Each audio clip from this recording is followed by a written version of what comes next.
you all see with the family. Pleasure. I died in 1969, so I haven't been here in a while. I seek to offend the feelings of none, and yet I relinquish to none, the ability to act according to the dictates of my heart. You want to know how I did this? Well, that was the main motivation. But first, let's have a brief history of the myth of Percival. Who was Percival? Camelot, in Camelot, da-dee-da-da-da-da. Camelot. Is Camelot the perfect place to live? Is it the perfect way to be? Was it in England? Is it in England? Is it in Baxter State Park? Is it in the human heart? Camelot. There at Camelot sat the knights. Yes, this is true. The men of courage and wisdom.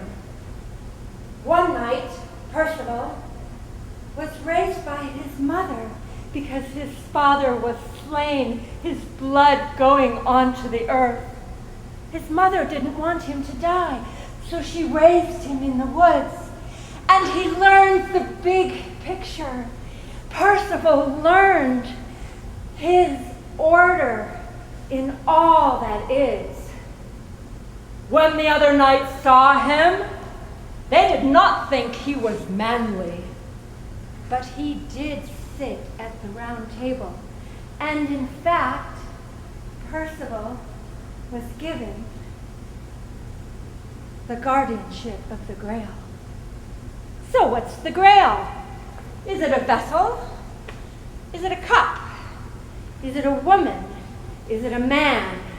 Is it the life force pulsing through all living things? Yes, Percival was given the protection of the Grail.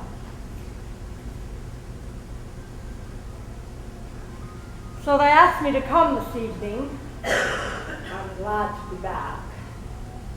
My family was in politics. Yes, my father, Mayor of Portland, 6 terms.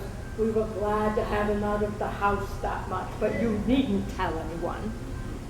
But he did teach me well, and I believe it was the summer of 1917. I was opening the door to one of those big black car sedans, and I looked up and I saw Katahdin, Mount Katahdin in its shining glory, and I thought, we need to preserve it.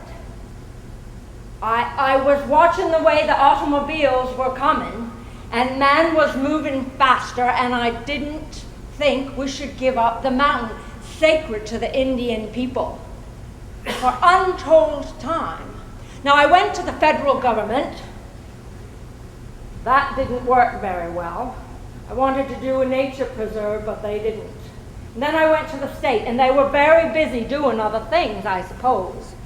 And so I thought, I'll do it myself. I did have the good fortune to be from a lovely family, a well-to-do family with social responsibility. And so it took 37 years, less than half my lifetime, not bad. And I reckon most of you in this room would agree with me it was worth it. Now, many folks say you're a governor. You come from a well-to-do family. It's easy for you to make a change, but that's not true.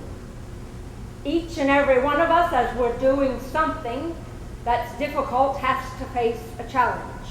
So I'm going to tell you about a moment that was very difficult for me. I was in the State House at my desk, and a call came in. It was from New York City, from a representative of the Rockefellers. And the message was that we're going to honor you up in Maine, and we're going to cut a tree down to bring down to the Rockefeller Center. You know where they go skating there in New York, and the kids are happy, and Santa comes. But you know, I hadn't met this fella, and you know in Maine we wait until we meet someone. And I had the good sense to say to myself, I'm going to wait on this decision.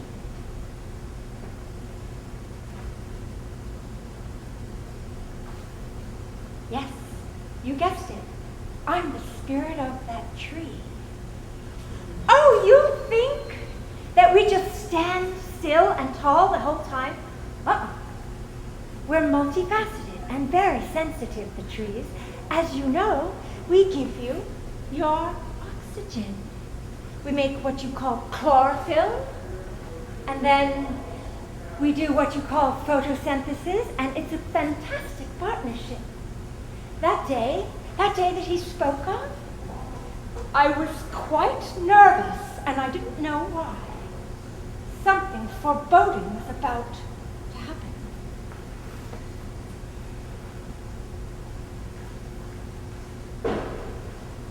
I thought about it for about 2 days. And I called that fella down in New York. But before I did, I talked to my advisors. They said he's a very influential man in Maine. And he's done many good things for us here. And there's thousands of trees. There's just one tree to cut down and take down to New York, and the kids would love it. But I had another idea.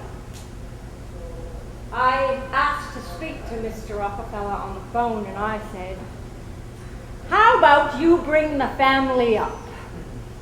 Every year you can come, and you can bring the children, and I'll help with the accommodations.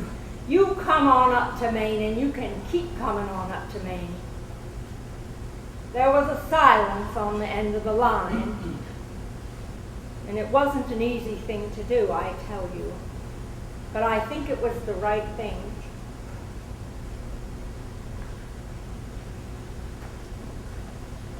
You can imagine how I felt. Yes, you can count the rings because of his decision. 93 more, I believe, not to mention all the cones I've dropped and all the oxygen that we've made for you. So yes, we had a partnership with Governor Baxter. And I do believe that tree's a good 40, 50 feet higher. And the last thing I want to leave you with is, think about what you're doing with your time now for the future. Yes, we're grateful for this park. Funny they named it Baxter State Park. What we're doing now for the future of all.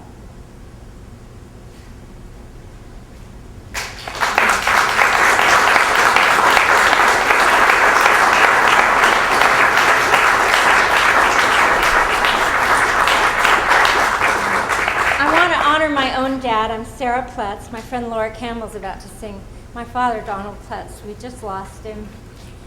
He was a graduate of Bowdoin, and he just told me recently that he would shimmy up on a ladder and sit in the windows of the gym over here and listen to Tommy Dorsey and the big bands in the late 20s, which is how he came to love music. He played piano a little bit with Nat King Cole, and my mom's still alive, and it is really an honor to be back in Brunswick. Thank you.